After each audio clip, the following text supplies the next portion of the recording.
बेफिक्र हैं, आईने सा किरदार रखते हैं, फिक्र में वो मर रहे हैं जो चेहरे दो चार रखते हैं। हेलो नमस्कार, जय हिंद, वंदे मातरम। स्वागत करता हूं आपका आप जीतेंगे पर। एफसीआरए का बहुत कमेंट आया कि सर एफसीआरए का क्या हुआ क्या नहीं हुआ। एक एक कड़ी को आपके सामने पायल की तरह बजाएंगे कि एफसीआरए का क्या हुआ। दरअसल एफसीआरए को बहुत हल्के में लिया जा रहा है और यह सबसे बड़ा कानून है जो देश के लिए जरूरी है पास होना।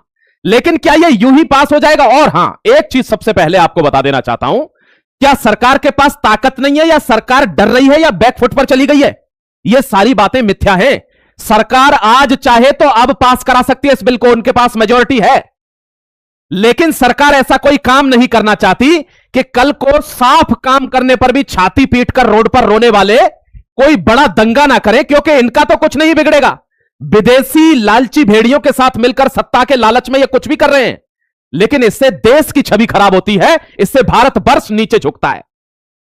तो जानबूझकर आप देख रहे होंगे, ऐसी बात नहीं है कि एक्शन नहीं लिया जा सकता। अगर झारखंड जैसे विधानसभा के ऊपर इतना बड़ा एक्शन लिया जा सकता है, वाटर कैनन, आंसू गोले और ये सब लाठीचार्ज, तो पार्लियामेंट तो बहुत बड़ी बात हो गई।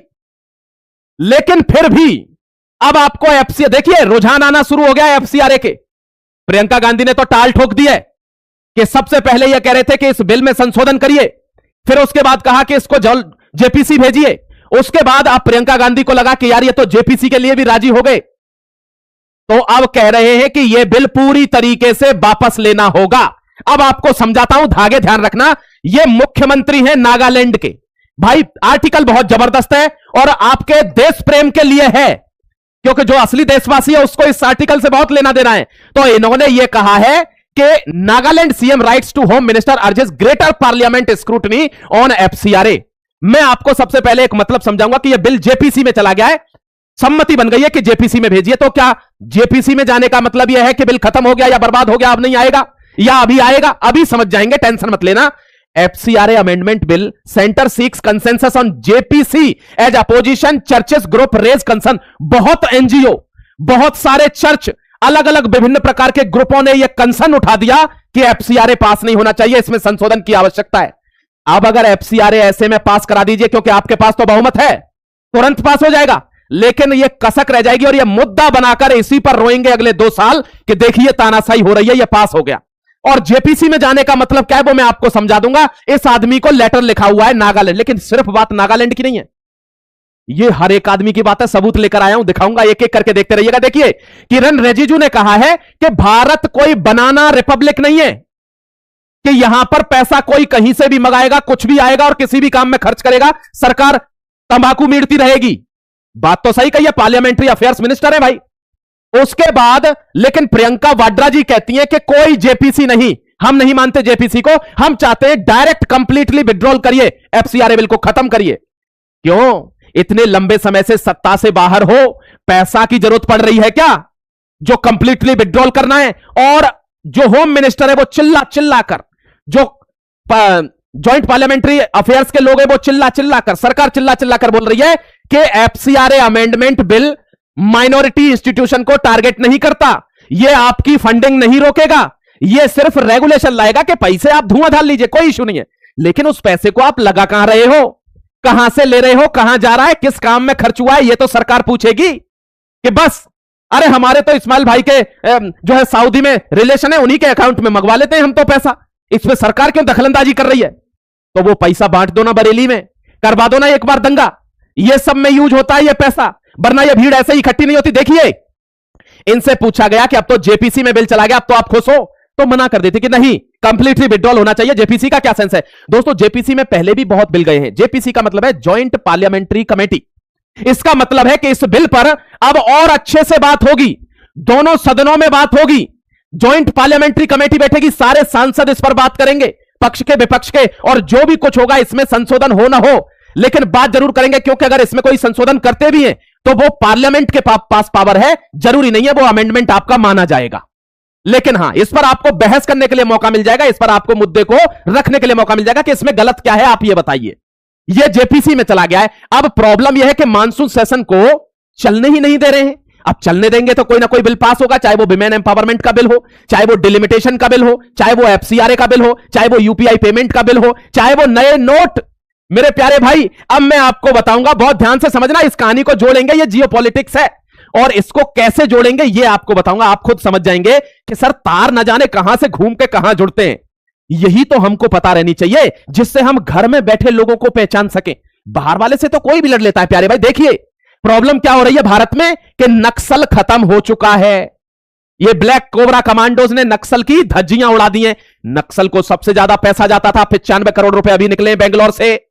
अमेरिका के यहां एटीएम बने हुए थे और उन एटीएम से संतोष कुमार नाम से जगह जगह से पैसा निकला है नक्सल को प्रमोट करने के लिए कि नक्सल को खत्म करना चाहते हैं, कर दो तबाही। लेकिन उसके बावजूद भारतीय जवानों ने नक्सल को समाप्त कर दिया है। सबसे बड़ा दुख कि अब हम ट्राइबल के ऊपर आंदोलन कैसे करेंगे।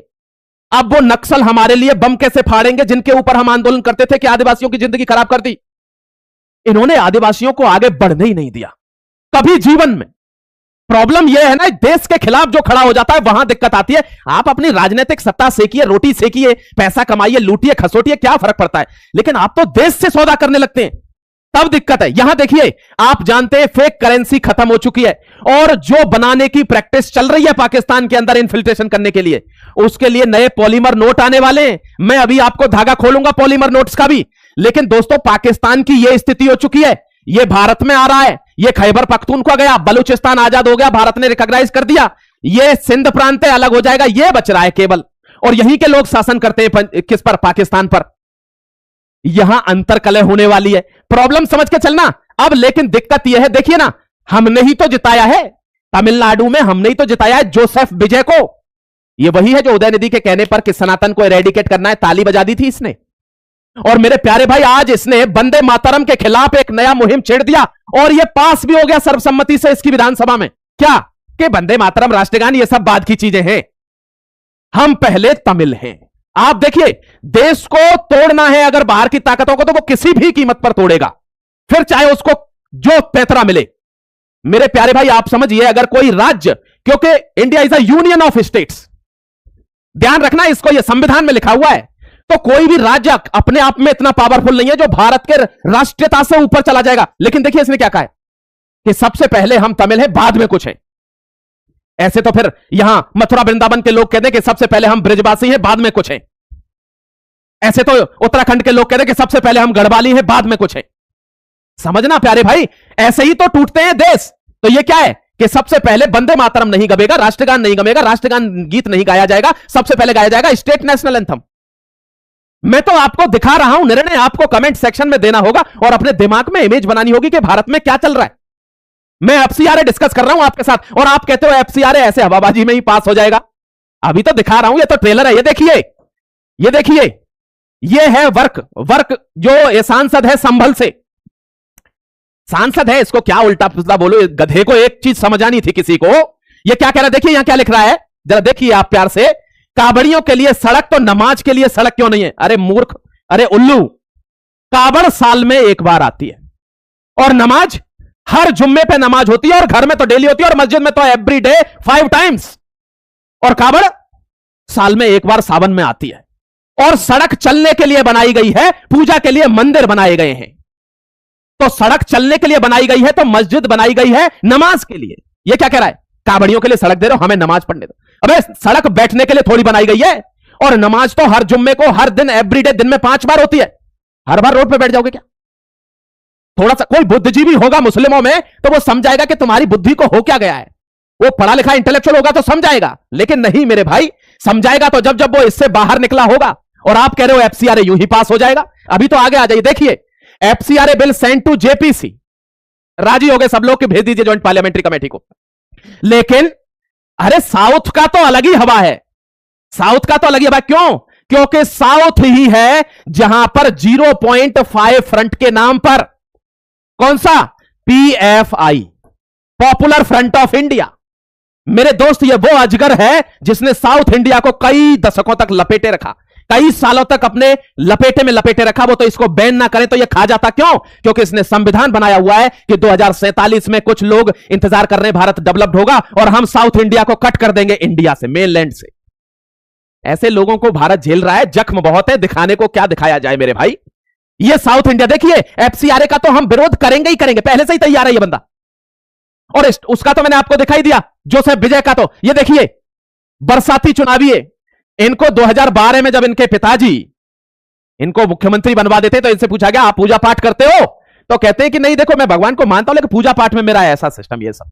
और अभी ये बोलते हैं कि मैं बिना भगवान राम शंकर श्री राम कृष्ण के नाम लिए बिना निकलता ही नहीं। आपको एक बात बताऊं, जो असली यादव होगा, देखिए बहुत बड़ी बात बोल रहा हूं प्यारे भाई, भारत को जातियों में बहुत बुरी तरीके से जकड़ा हुआ है, लेकिन जो असली यादव होगा वो गर्व से कहता होगा कि आप योगी जी एक काम करिए, आप चलिए मथुरा वृंदावन भगवान श्री कृष्ण के भव्य जन्मभूमि का निर्माण करते हैं, कॉरिडोर बनाते हैं, यह हमारा गौरव है।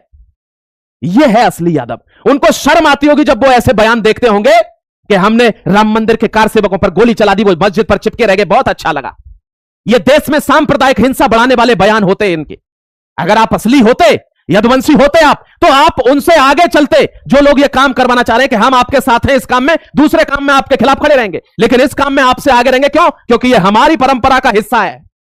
लेकिन परंपरा कहां गई यहां पर? यहां तो उस कुर्सी का हिस्सा है जिसको लालच से लार टपक रही है। अब देखिए, अब जो आजकल नए नए मेढक उखड़े हैं, जो नई नई कोचिंगें खुल रही हैं, पढ़ाना चाहते हैं, न जाने क्या करना चाहते हैं, उन सबको एक ही झटके में साफ कर दिया है योगी आदित्यनाथ साहब ने। क्यों? देखिए ना क्या आ रहा है, नई युवा नीति आ रही है। युवाओं के लिए सरकार का बड़ा प्लान है। अब जो जिस डिस्ट्रिक्ट में डीएम होगा, आईपीएस होगा, कोई भी ऑफिसर वहां अपॉइंटेड होगा, वो भी क्लास लेगा। तो कौन जाएगा प्राइवेट कोचिंग में पढ़ने के लिए? जिन्होंने कभी एग्जाम नहीं निकाला, जिनका कभी कोई एग्जाम नहीं निकला, वही पढ़ाने लग जाएंगे। तो मुख्यमंत्री जी ने डायरेक्ट डीएम को ही क्लास में बुला दिया कि इनसे पढ़ो, इन्होंने एग्जाम दिया है, निकाला है, तैयारी करिए, ये आपको पढ़ाएंगे। तो खत्म हो गया मामला। क्यों? आपको पता है प्राइवेट कोचिंग वाले बहुत बड़ा क्या हुजूम बना लेते थे सरकार के खिलाफ कभी कभार, देश के लिए, देश में, क्योंकि देश में आंदोलन अगर सही चीज के लिए है तो वो देश के हित में रहता है। लेकिन हर महीने आंदोलन है वो देश को पीछे ले जाता है मेरे प्यारे भाई, ये दिक्कत है। अब मैं आपको बता रहा हूं, इन सारी समस्याओं को जेपीसी में अब इस एफसीआरए पर चर्चा होगी और उसके बाद बिल टेबल होगा। जब सबका पसीना ठंडा हो जाएगा तब यह बिल पास होगा मेरे प्यारे भाई। इतनी आसानी से कैसे? अभी तो पैसा फेंकेगा भाई वेस्टर्न कंट्री, अभी तो पैसे फेंकेंगे, अभी तो बहुत से दंगे होंगे इसमें कि इसको कैसे पास हो जाने देना, क्योंकि बहुतों की रोटी बंद हो जाएगी यार। बहुत लोग बेरोजगार हैं, 2 नंबर के पैसे पर पल रहे हैं, पैसा आ रहा है बाहर से, उस पर अपने घर चला रहे हैं, तो उनको तो देखना पड़ेगा। अच्छा, एक मैं ओपिनियन आपसे लूंगा, कमेंट में बताना है आपको। यह बात आपको पता है, सरकार नए प्लास्टिक नोट्स ला रही है, यानी पॉलीमर करेंसी लाने वाली है।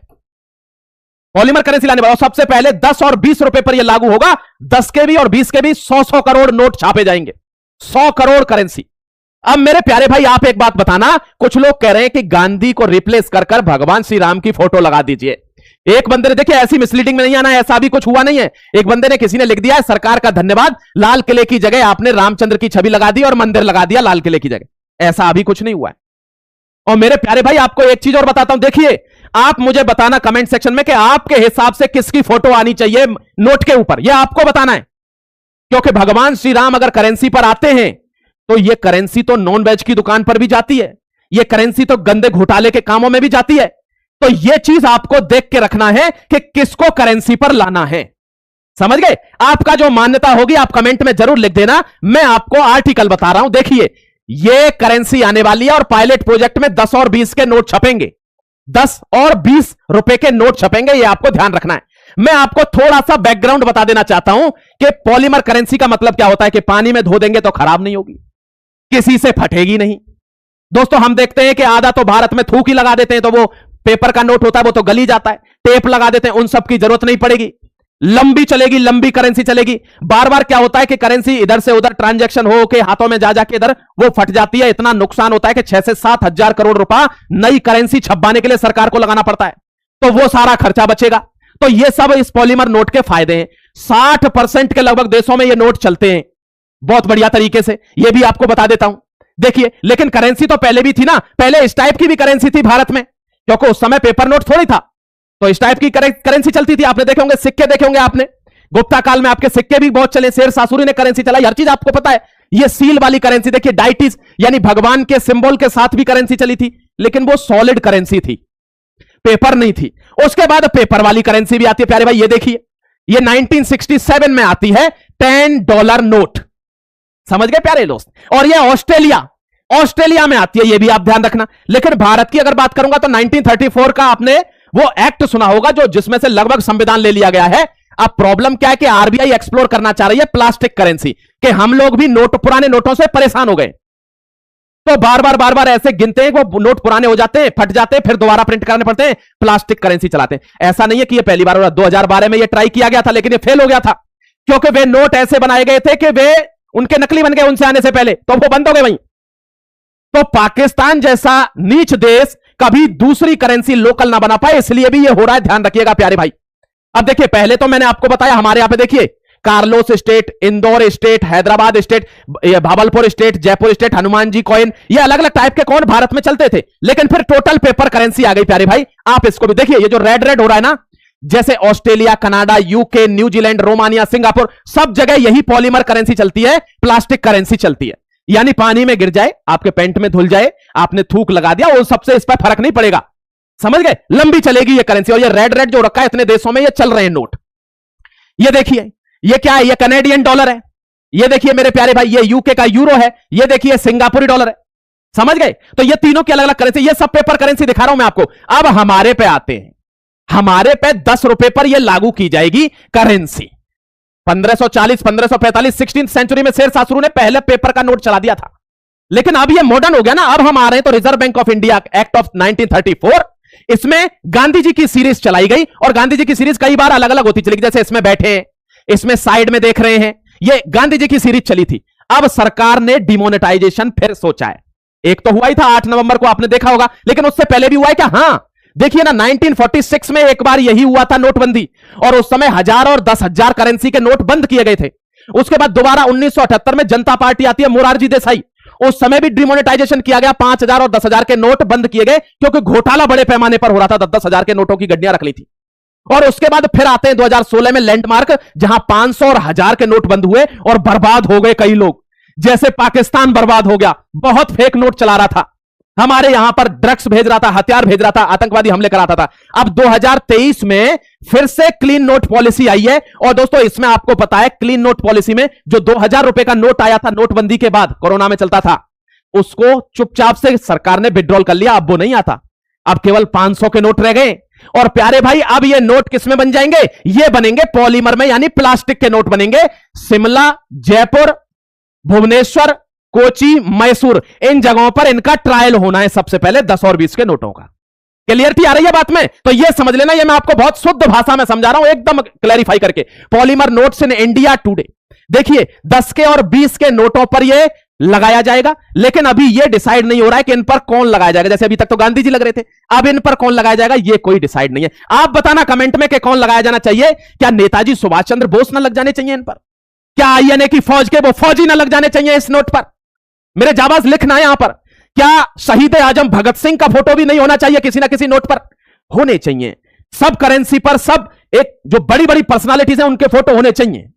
आप बताना आपका क्या सोचना, ये आप बताइएगा मेरे दोस्त, मैं आपसे पूछना चाहता हूं। और ये नोट तो सरकार ने बंद कर दिया है, अब जो भी नोट आएगा वो पॉलीमर में आएगा, यानी प्लास्टिक का नोट आएगा, या तो डिजिटल करेंसी रहेगी या प्लास्टिक का नोट आएगा। तो प्लास्टिक का नोट 10-20 में आ रहा है, आप बताइए, आप डिजिटल करेंसी अच्छी है या प्लास्टिक का नोट अच्छा है?